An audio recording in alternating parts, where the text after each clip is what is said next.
ఏదో వీడియో చూసాను మీది ఏదో పాటతో స్టార్ట్ చేసినారు ఏందది? సాంప్రదాయని శుద్ధ పూసిని అని ట్రెండింగ్ నడుస్తుంది కదా. ఇలాంటి సాంప్రదాయ ఇత్తు మాటలు చెప్పేవాళ్ళు దొరికిపోయారు. సో ఒకప్పుడు మేము కాస్టింగ్ కౌచ్ అనే ఉద్యమం చేసినప్పుడు తెలుగు అమ్మాయిలతో ఇలా జరుగుతున్నప్పుడు వీళ్ళు ఇత్తు కబుర్లు చెప్పారు. బయటకు వచ్చి ఎవరికి సపోర్ట్ చేయలేదు. సో ఈ రోజునే వీళ్ళేంటనేది జనాలకి ఇండస్ట్రీకి తెలిసే రోజులు వచ్చినాయి. దేవుడు అనేవాడు ఉన్నాడు. సో మేము ఫస్ట్ నుంచి మన తెలుగు వాళ్ళకి ఆఫర్స్ రావట్లేదు, తెలుగు అమ్మాయిలకి ఆఫర్స్ ఇవ్వట్లేదని మేము ఫస్ట్ నుంచి ఫైట్ చేస్తూ వస్తున్నాము, వాయిస్ ఇస్తూనే ఉన్నాము. కానీ ఇలాంటి వాళ్ళు వచ్చిన వాళ్ళని, అవకాశాల కోసం వచ్చిన వాళ్ళని, ఇంట్రెస్ట్ ఉన్న వాళ్ళని వీళ్ళు ఇలా దుర్వినియోగం చేస్తూ పబ్ కల్చర్లు, రేర్ పార్టీ, లగ్జరీలు చూపించి వీళ్ళు వాళ్ళ జీవితాలు నాశనం చేస్తున్నారు. సో ఇవన్నీ ఖండిస్తూ ఇలాంటి వాళ్ళని ఇక్కడితో అణిచివేయాలని చెప్పి వీళ్ళు ముందు నుంచి చేసుకుంటూ వస్తున్న వాటిని అన్నిటిని బయట తీయాలని, వీటి మీద ఫైట్ చేయాలని చెప్పి కోరుకుంటాను. సో మేడం చూడవచ్చు నటి హేమ ఒక యాక్టర్ కాబట్టి తను సో ఒక వీడియో రిలీజ్ చేసింది. స్టార్టింగ్ నేను అక్కడ లేను, నేను హైదరాబాద్ ఫామ్ హౌస్లో ఉన్నా అని చెప్పి ఒక వీడియో విడుదల చేయడం చూస్తున్నాం. దాని తర్వాత కూడా నెక్స్ట్ డే పోలీసులు విడుదల చేసిన ఫోటోలో కూడా సేమ్ ఫోటో ఉంది. సో దాని తర్వాత కూడా ఇంట్లో బిర్యానీ వండుకుంటూ పక్కన ఫుడ్ తినిపిస్తూ కూడా నేను ఇక్కడే ఉన్నాను. అంటే మేము సినిమాల్లో డబుల్ రోల్స్ చూస్తూ ఉంటాం కదా మనం, అలాగే వీళ్ళు డబుల్ రోల్స్ చూపిస్తున్నారు. దొరికిపోయి శాంపిల్స్ దొరికిపోయి, బ్లడ్ శాంపిల్స్తో దొరికిపోయి, ప్రూఫ్లతో దొరికిపోయి అక్కడ సినిమాలో డబుల్ రోల్స్, త్రిబుల్ రోల్స్ చూపిస్తారు కదా. ఆ రకంగా ప్రజల్ని ఎర్రి పాపాలను చేయాలని చూస్తున్నారు. ఇలా పాపాలు పండిపోయినాయి. తప్పు చేసిన వాళ్ళు దొరికిపోయారు, దొరకాలి, పట్టుకోవాలా ఇలాంటి రేవ్ పార్టీస్. ఎందుకంటే వీళ్ళని రోల్ మోడల్గా తీసుకుంటారు మన యూత్. సమాజంలో ఇవి భ్రష్ట పట్టించే కల్చరు మన తెలుగు కల్చర్కి సంబంధించింది కాదు.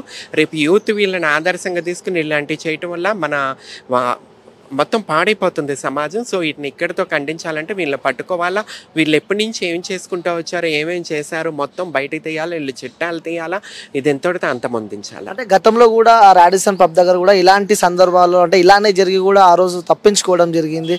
సో మళ్ళీ ఇప్పుడు అదే సేమ్ అలానే ట్రిక్ ప్లాన్ చేద్దాం అనుకుంది. సో ఆ తిప్పి కొట్టింది అంటే ఇలా చూడొచ్చు. ఎన్నో చేసింది ఆమె అయితే, ఎన్నో సార్లు దొరికిపోయింది. మేము వింటూ ఉంటాం, ఎన్నోసార్లు దొరికిపోతూ ఉంటుంది. కానీ పలుకుబడి ఉపయోగించుకుని ఇంతకాలం సేవ్ అయింది. సో కర్ణాటక పోలీస్ దగ్గర కుదరలేదు. సో అక్క దొరికిపోయింది. అంటే ఇలాంటి రేవ్ పార్టీలకు సంబంధించి కూడా అంటే వచ్చిన కాంగ్రెస్ పార్టీలో కూడా ఫ్రీ డ్రగ్స్ అంటూ ఎలాంటి డ్రగ్స్ ఇక్కడ ఉపయోగించొద్దు అని చెప్పి కూడా మా అసోసియేషన్ తరపు నుంచి కూడా అక్కడికి రాష్ట్రం ముఖ్యమంత్రి దగ్గరికి వెళ్ళి కూడా ఎలాంటి డ్రగ్స్ మేము కూడా సపోర్ట్ చేస్తున్నాం అని చెప్పి కూడా వాళ్ళు చెప్పడం చూస్తున్నాం. సో చెప్పిన మా అసోసియేషన్ మెంబర్గా ఉన్న హేమ నటి ఇలా వెంటనే చెప్పిన ఒక 3 months గడవకన్నా ముందు ఎలా చూసుకోవచ్చు అంటారు? ఇప్పుడు సినిమాలు చేసిందే తక్కువ, చిన్న క్యారెక్టర్ ఆర్టిస్టు, ఇన్ని ఆస్తులు ఎక్కడి నుంచి వచ్చినాయి, ఏం చేస్తే ఇన్ని ఆస్తులు వచ్చినాయి, ముందు అవన్నీ ఎంక్వైరీలు చేయాలి, అవన్నీ చిట్టాలు తీయాలా, వీళ్ళు ఎక్కడి నుంచి వచ్చినాయి, ఇంత డబ్బు ఎక్కడి నుంచి వస్తుంది, ఇంత లగ్జరీ లైఫ్ ఎక్కడి నుంచి వస్తుంది, ఈ బయోడేటా అంతా తీస్తే ఇవన్నీ బయటకు వస్తాయి. ఇవి ఎప్పటి నుంచో జరుగుతున్నాయి తమ్ముడు. ఎంతోమంది ఆడపిల్లలకి ఆశలు చూపించి, లగ్జరీ లైఫ్లు చూపించి వీళ్ళు జీవితాలను నాశనం చేస్తున్నారు. తెలుగు ఇండస్ట్రీకి తెలుగు వాళ్ళు రావడానికి, అమ్మాయిలు రావడానికి భయపడేలాగా చేస్తున్నారు. సో వీళ్ళని ఇంతటితోనే అంతమందించాలా. హేమ లాంటి వాళ్ళకి బుద్ధి చెప్పి టైం వచ్చింది. సో దేవుడు అనేవాడు ఉన్నాడు. సో పర్సనల్ గా హేమ గారితో మీరు ఎప్పుడైనా నాకు ఒకటే, తెలుగు వాళ్ళు తెలుగు ఇండస్ట్రీలో రావాలి, తెలుగు అమ్మాయిలు రావాలా. ఒకప్పుడు విజయశాంతి గారు, రోజా గారు లాంటి వాళ్ళు ఉండేవాళ్ళు. ఈరోజు వాళ్ళు లేకుండా పోయారు. ఎక్కడి నుంచో ముంబై నుంచి, కేరళ నుంచో తెచ్చుకుంటున్నారు. తెలుగు అమ్మాయిలు టాలెంట్ ఉండి కూడా బయటకు రాలేకపోతున్నారు. ఇలాంటి వాళ్ళు రానియకుండా స్టార్టింగ్లోనే వీళ్ళు వాళ్ళని క్యాష్ చేసుకుంటున్నారు. సో వీళ్ళని ఎప్పుడైతే అంతమొందిస్తే మన ఇండస్ట్రీలో తెలుగు అమ్మాయిలు మళ్ళీ సూపర్ స్టార్లు, మరో విజయశాంతి, మరో రోజాని చూస్తామని చెప్పి ఆశిస్తున్నాను. సో అంటే మనం చివరిగా సో ఈ ఎపిసోడ్ మొత్తం చూస్తూ ఉంటే యాజ్ యాక్టర్గా సో మీకు ఎలా అనిపిస్తుంది? అంటే ఏం గుర్తుకొస్తుంది, ఏమనిపిస్తుంది? చాలా ఇవి ఎప్పటి నుంచో జరుగుతున్నాయి. సో వీళ్ళకంటూ ఒక రోజు వస్తుందని ఎదురు చూశాను. ఆ రోజు వచ్చేసింది. So happy. సో తప్పే, ఎక్కడ తప్పు జరిగినా ముక్కుసూటిగా మాట్లాడే దమ్ము ధైర్యం గలదాన్ని కాబట్టి సో నేను వాయిస్ ఇవ్వటం, మాట్లాడటం, ఖండిస్తాం జరుగుతుంది. సో నేను ఎప్పుడూ ఒకటే కోరుకుంటాను, తెలుగు ఇండస్ట్రీ బాగుండాలా, ఆరోగ్యకరమైన వాతావరణం వాతావరణం ఉండాలా, తెలుగు ఇండస్ట్రీలో తెలుగు వాళ్ళు పనిచేస్తూ ఆరోగ్యమైన పరిస్థితి చూడాలని కోరుకుంటాను. చూడొచ్చు నటి హేమ ఒక యాక్టర్ కాబట్టి తను సో ఒక వీడియో రిలీజ్ చేసింది. స్టార్టింగ్ నేను అక్కడ లేను, నేను హైదరాబాద్ ఫామ్ హౌస్లో ఉన్నా అని చెప్పి ఒక వీడియో విడుదల చేయడం చూస్తున్నాం. దాని తర్వాత కూడా నెక్స్ట్ డే పోలీసులు విడుదల చేసిన ఫోటోలో కూడా సేమ్ ఫోటో ఉంది. సో దాని తర్వాత కూడా ఇంట్లో బిర్యానీ వండుకుంటూ పక్కన ఫుడ్ తినిపిస్తూ కూడా నేను ఇక్కడే ఉన్నాను. అంటే మేము సినిమాల్లో డబుల్ రోల్స్ చూస్తూ ఉంటాం కదా మనం, అలాగే వీళ్ళు డబుల్ రోల్స్ చూపిస్తున్నారు. దొరికిపోయి శాంపిల్స్ దొరికిపోయి, బ్లడ్ శాంపిల్స్తో దొరికిపోయి, ప్రూఫ్లతో దొరికిపోయి అక్కడ సినిమాలో డబుల్ రోల్స్, త్రిబుల్ రోల్స్ చూపిస్తారు కదా, ఆ రకంగా ప్రజల్ని ఎర్రి పాపలను చేయాలని చూస్తున్నారు. ఇలా పాపాలు పండిపోయినాయి. తప్పు చేసిన వాళ్ళు దొరికిపోయారు, దొరకాలి, పట్టుకోవాలా ఇలాంటి రేవ్ పార్టీస్. ఎందుకంటే వీళ్ళని రోల్ మోడల్గా తీసుకుంటారు మన యూత్. సమాజంలో ఇవి భ్రష్ట పట్టించే కల్చరు మన తెలుగు కల్చర్కి సంబంధించింది కాదు. రేపు యూత్ వీళ్ళని ఆదర్శంగా తీసుకుని ఇలాంటివి చేయటం వల్ల మన మొత్తం పాడైపోతుంది సమాజం. సో వీటిని ఇక్కడితో ఖండించాలంటే వీళ్ళని పట్టుకోవాలా.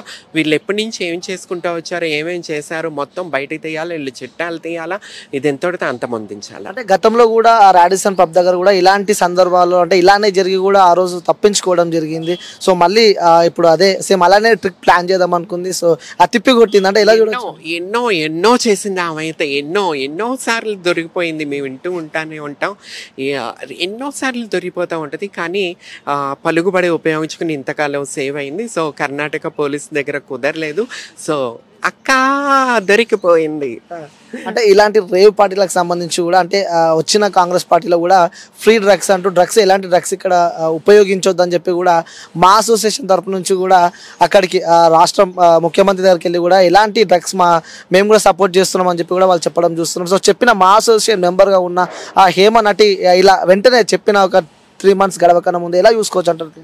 ఇప్పుడు సినిమాలు చేసిందే తక్కువ, చిన్న క్యారెక్టర్ ఆర్టిస్టు. ఇన్ని ఆస్తులు ఎక్కడి నుంచి వచ్చినాయి, ఏం చేస్తే ఇన్ని ఆస్తులు వచ్చినాయి, ముందు అవన్నీ ఎంక్వైరీలు చేయాలి, అవన్నీ చిట్టాలు తీయాలా, వీళ్ళు ఎక్కడి నుంచి వచ్చినాయి, ఇంత డబ్బు ఎక్కడి నుంచి వస్తుంది, ఇంత లగ్జరీ లైఫ్ ఎక్కడి నుంచి వస్తుంది, ఈ బయోడేటా అంతా తీస్తే ఇవన్నీ బయటకు వస్తాయి. ఇవి ఎప్పటి నుంచో జరుగుతున్నాయి తమ్ముడు.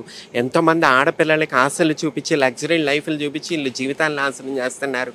తెలుగు ఇండస్ట్రీకి తెలుగు వాళ్ళు రావడానికి, అమ్మాయిలు రావడానికి భయపడేలాగా చేస్తున్నారు. సో వీళ్ళని ఇంతటితోనే అంతమందించాలా. హేమ లాంటి వాళ్ళకి బుద్ధి చెప్పి టైం వచ్చింది. సో దేవుడు అనేవాడు ఉన్నాడు. సో పర్సనల్ గా హేమ గారితో మీరు ఎప్పుడైనా నాకు ఒకటే, తెలుగు వాళ్ళు తెలుగు ఇండస్ట్రీలో రావాలి, తెలుగు అమ్మాయిలు రావాలా. ఒకప్పుడు విజయశాంతి గారు, రోజా గారు లాంటి వాళ్ళు ఉండేవాళ్ళు. ఈరోజు వాళ్ళు లేకుండా పోయారు.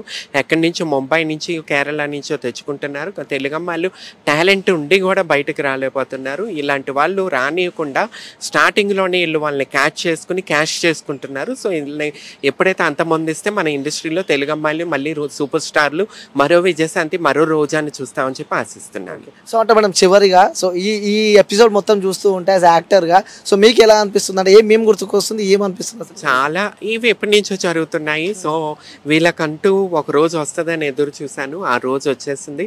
So happy. సో తప్పే.